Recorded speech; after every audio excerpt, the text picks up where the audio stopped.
이번 시간에는 7장 3부로 논쟁이 가장 큰 14만 4천 명의 정치에 대한 총론을 다루고자 합니다. 지난 시간에 7장의 구조 중 A-1 환상에 관하여 다루었다면 오늘 다루게 될 본문은 A-2 환상과 B-1 환상입니다. 또한 이전 시간에 인치는 대상인 하나님의 종 14만 4천 명은 누구인가에 대한 질문으로 마쳤고 이는 요한계시록 7장 4절에서 8절까지 설명되어 있다고 밝혔습니다. 이를 위해 이번 시간에는 A-2 환상과 B-1 환상을 상호 비교하면서 문장을 분석해 보도록 하겠습니다. 왜냐하면 A-2 환상은 이 땅의 장면으로 14만 4천 명을 인치는 모습이고 B-1 환상은 하늘 장면으로 구원받아 올라온 모든 성도를 보여주고 있기 때문입니다. 가장 먼저 살펴볼 것은 계시록 7장 4절에 등장하는 14만 4천 명에 대한 두 학설 간 견해 차이입니다. 무천연설은 십자가 사건부터 재림까지의 모든 교회, 즉 모든 성도라고 주장하고 전천연설은 재림 직전의 마지막 사명자라고 주장합니다. 다시 말해 A 환상은 이 땅에서 실현되는 장면으로 하나님의 종 14만 4천 명을 인치는 모습입니다. 문제는 이들이 교회인가 아니면 사명자인가에 대한 두 학설 간의 심한 논쟁이 있습니다.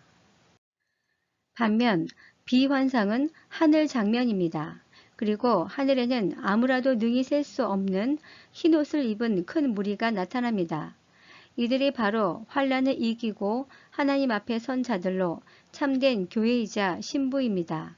여기에 대해서는 두 학설 모두 동의합니다.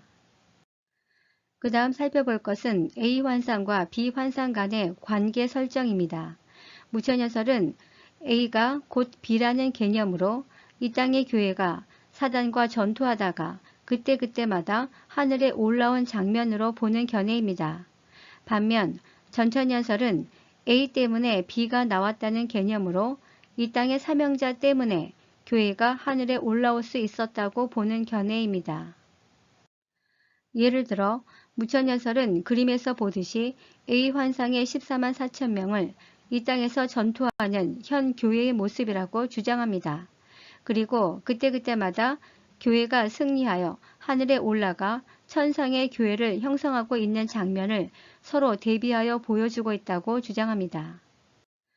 즉 무천연설은 예수 그리스도가 사역을 하다가 십자가 사건 때 순교 부활 승천하여 첫 열매로 드려진 후 왕으로 즉위하여 천상의 교회가 시작되었고 이때부터 이 땅에서는 교회가 시작되어 사단과 끊임없이 전투하다가 죽으면 그때그때마다 하늘에 올라가 천상의 교회를 형성하는 것으로 봅니다.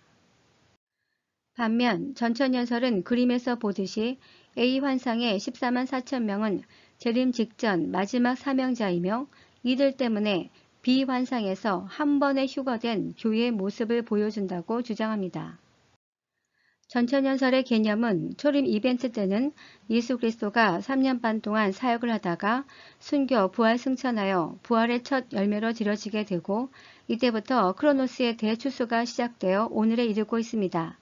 마찬가지로 재림 때는 일괄적으로 세상을 종결시키는 사건입니다. 따라서 이때도 예수 그리스도와 같은 마지막 사명자들을 부르시고 3년 반 동안 마지막 복음을 전하다가 순교 부활 승천하여 첫 열매로 드려지게 되고 이때 카이로스의 일괄적인 대추수가 일어나게 됩니다. 이후 최종 심판과 함께 예수 그리스도의 재림으로 세상이 종결됩니다. 따라서 여기서의 핵심 주제는 첫 열매를 통한 대추수입니다.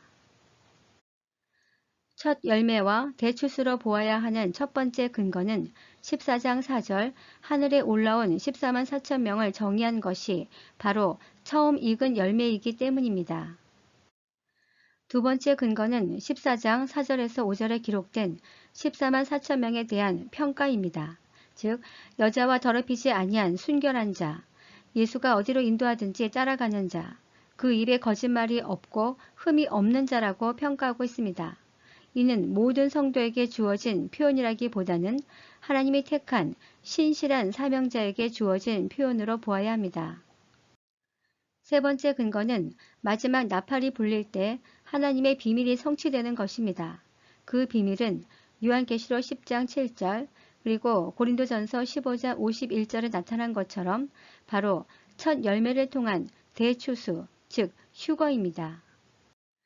결국 두 학설 모두 비환상에 나타난 흰옷, 각 나라와 족속과 백성과 방언, 아무라도 셀 수 없는 흰옷 입은 큰 무리는 하늘에 올라온 구원받은 교회라는 데는 의견 차이가 없습니다. 다만 A 환상은 두 학설 간 견해 차이가 있음을 밝혔습니다. 그리고 우리는 인에 대해서는 이미 보호를 위한 인침임을 밝혔습니다.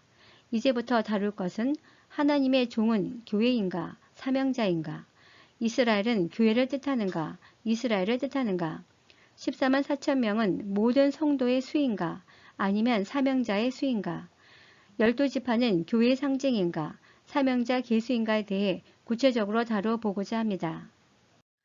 다음 시간에는 7장 4부로 먼저 하나님의 종은 교회를 뜻하는가 사명자를 뜻하는가에 대해 다루고자 합니다. 감사합니다.